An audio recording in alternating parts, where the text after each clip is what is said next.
Good morning students. We'll go for the next topic. It is your wavelength routing networks. So wavelength routing networks, basically you are going to have a physical layer. Over this physical layer we are going to have an optical layer. So where in this optical layer the transmission is going to depend on the wavelength concepts here.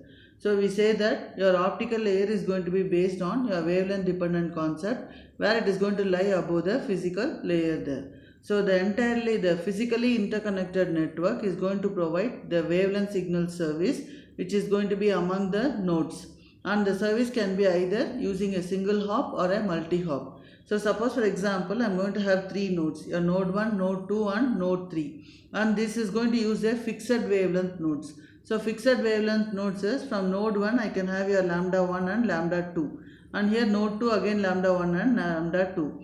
So I want to have a connection between your node 1 to node 3 using your fixed wavelength lambda 1.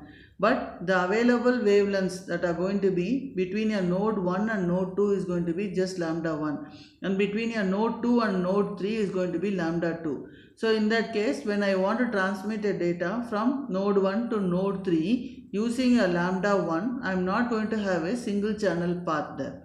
So in that case, there is going to be a wavelength constraint that is going to be available there. So there is a problem in the case of fixed wavelength nodes. So a path cannot be established there. So instead of having this node 2 as a simple one, I can have a wavelength convertible node there. So in a wavelength convertible node, what I am going to do is I am going to have the available wavelength lambda 2. This available wavelength lambda 2 is going to be converted to your wavelength lambda 1. So that means that this channel between your node 2 and node 3 is also going to be in the useful format there. So in that case, my node 1 can communicate with your node 3 using this lambda 1 signal there. So here this lambda 2 signal will be converted to your lambda 1 signal. So we call this as your wavelength convertible node. So here we say that if the network node 1 is going to be required to connect with your node 3, then there is going to be no single wavelength channel which is going to be available to establish a light path between them. So when you are not able to establish a light path on the link using a single wavelength channel, it is going to be called as a wavelength continuity constraint then. So here, to reduce this wavelength continuity constraint, what we are going to do is, in the switch we are going to use a wavelength convertible node there. So here what we are going to do is, the incoming wavelength lambda 2 is going to be converted to your lambda 1, which is going to be available between your nodes 2 and 3, so that a link can be established between your node 1 and node 3. So now this wavelength conversion is going to be required to convert from lambda 2 to the compliant wavelength. That is, the required wavelength is lambda 1 at the output port of your node 2. So which is going to function as an intermediate node. Node 2 is going to provide as an intermediate, it is going to function as an intermediate node, and it is going to provide a path from node 1 to node 3. So here the newly set up path is going to use two wavelength stages, that is two hops. First, to interconnect the nodes between 1 and 3, here it is going to take two hops. First from a node 1 to node 2, then node 2 to node 3. So that type of networks is going to employ your wavelength conversion devices. So when it's going to employ the wavelength conversion devices, it is going to be called as your wavelength convertible networks there. So we have basically three different types of wavelength division multiplexing network architectures, which is going to employ this wavelength conversion function. So here your full wavelength conversion is going to be used, where each network link is going to utilize only a dedicated wavelength converter.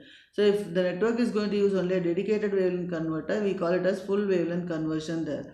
So all the wavelength channels at the output port of the optical switch will be converted to the compliant wavelength channel by the appropriate wavelength converter there. So for example, when I am going to have, this is an optical switch, we are going to have the demultiplexers to be present. So I want this wavelength lambda 1 to be communicated to the destination node. So in this case, I have only a fixed channel there. So what I want to do is, I will convert this lambda 1 channel to your, using this wavelength convertible wavelength converter, we can convert this wavelength lambda 1 to your lambda 2, and we can multiplex the signals and send it to the required destination there. So in this optical switch, I can either locally add your optical signal, or at the output of the optical switch I can drop the optical signal there. So here we say that the topmost wavelength converter is going to convert the incoming lambda 1 signal into your lambda 2, then it is going to be connected to your multiplexer. So here wavelength conversion of the local add or drop, no need for your wavelength conversion for this locally added or dropped signal there. Wavelength conversion is not required for this added or drop optical signals. So when I am going to use wavelength converters for each and every node, in that case it is going to be a costly one there. So what we can do is we can go for shared wavelength converters. So shared wavelength converters is nothing but we are going to have the sparse wavelength convertible network architectures, where it is going to have a number of wavelength converters such as your wavelength converter bank. So the wavelength converters are going to be combined and it is going to be called as a wavelength converter bank. And it is going to be functioning on a shared basis per link per node. So here this wavelength convertible bank is nothing but it is going to service the optical fiber links. So from this demultiplexer I am going to have your lambda 1 wavelength and your lambda 2 wavelength there. So here I want to convert this lambda 2 wavelength into your lambda 3. So instead of having for each and every node a separate wavelength converters, I can combine the wavelength converters and have it as a wavelength converter bank there. So now this lambda 2 will be converted as lambda 3 and it will be multiplexed and sent to the receiver there. So required wavelength is going to be switched through your wavelength converter bank. So here we will be using the next configuration is we will be using two optical switches are going to be required to construct the shared per node wavelength convertible network architecture. So the function of this optical switch 2 is switch the converted wavelength channel to the designated nodes. So here once that wavelength has been converted, that wavelength should be sent to the designated node there. In this case the wavelength channel lambda 2 is going to be converted to the wavelength channel lambda 3 via the shared wavelength convertible bank and is then switched through the optical switch 2 to provide connection to the multiplexer there. So here we are going to have a large number of wavelength channels on the network links. So when I am going to have a large number of wavelength channels, it is going to increase the complexity of the switching nodes there.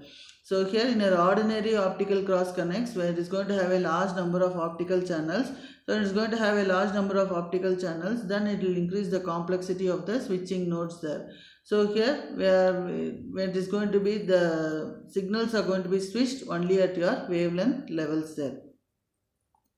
So here we are going to have two optical switches where the first wavelength converter bank will convert this optical signal lambda 2 to your lambda 3 and the function of this optical switch 2 is to route this designated lambda 3 signal to the designated destination there. So it will route this signal to the correct destination and it will be multiplexed and send it to the receiver side.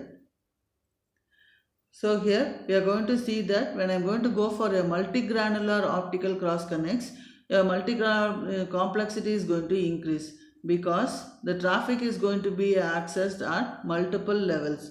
So when it is going to be traffic is required to be accessed at multiple levels, that is at the granularity such as fiber, then the wavelength, then the digital cross connects there. So here your multi-granular optical cross connect output traffic does not terminate. It is not going to simply either terminate or transparently pass through the node. It is also required to transport from one layer to another via your multiplexer or your demultiplexer there. So the complexity can be reduced there. So how the complexity can be reduced is by when I am going to combine the more wavelength channels are going to be grouped into a single wave band there.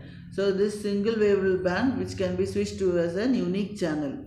So the solution is you are going to go for your waveband switching networks. So the waveband switching node is going to require only a single input and single output port, as the switching is going to be independent of the number of wavelengths that is going to be incorporated inside the waveband there. So a multi-granular optical cross connect is going to have three switching layers. One is it is going to include your wavelength cross connect, waveband cross connect and your fiber cross connect layers there. So here the individual wavelength channels and the wavebands are going to be transparent or terminated transparently through the wavelength cross connect and your waveband cross connect layers separately. The terminated waveband is going to be demultiplexed into individual wavelength channels, which are then sent to the wavelength cross connect layers as your input.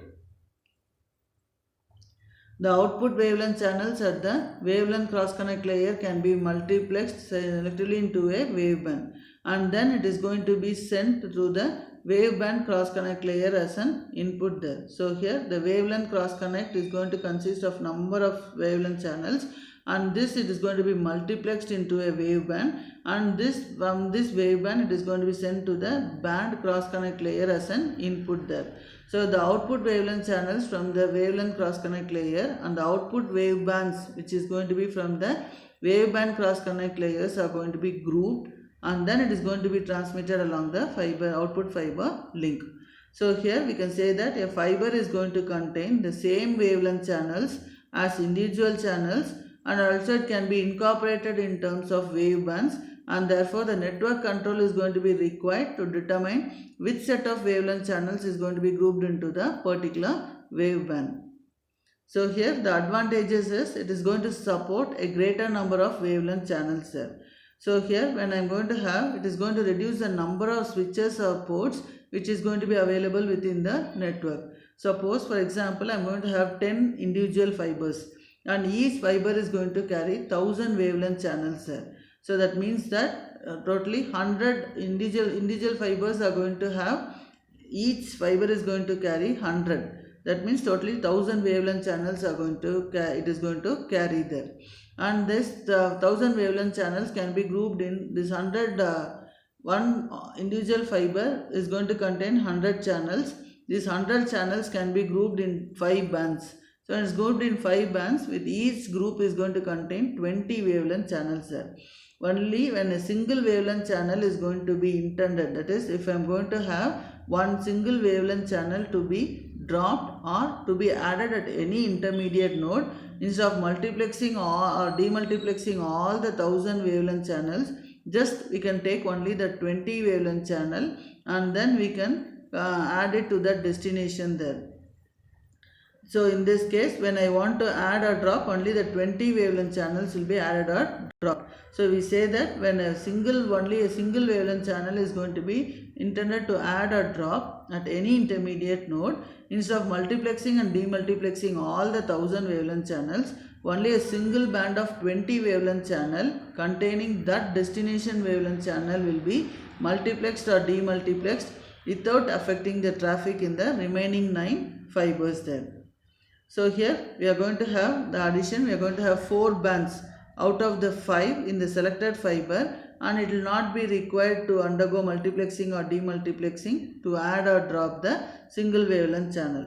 So only out of these 4 bands in this 100 channel, we are going to have only 1 band to be affected, and the remaining 4 bands will not be affected by your multiplexing or demultiplexing operation. So here we are going to have the implementation of this routing strategy is going to require the use of your wavelength assignment and the routing algorithms for these networks. So here we are going to have, this is your fiber cross connect, where you are going to have an input fiber and an output fiber. So above this you are going to have, these are the number of wavelengths we are going to have. This is your wavelength cross connect, where we are going to have a number of wavelengths to be available there.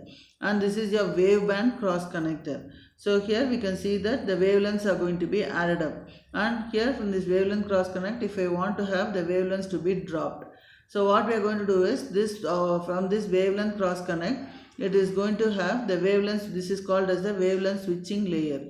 So in this wavelength switching layer, the wavelengths are going to be multiplexed, and this multiplex signal will be given to your waveband cross connect there. So your waveband cross connect will receive this multiplexed wavelength channels, and it will be given in turn to your wavelength demultiplexers.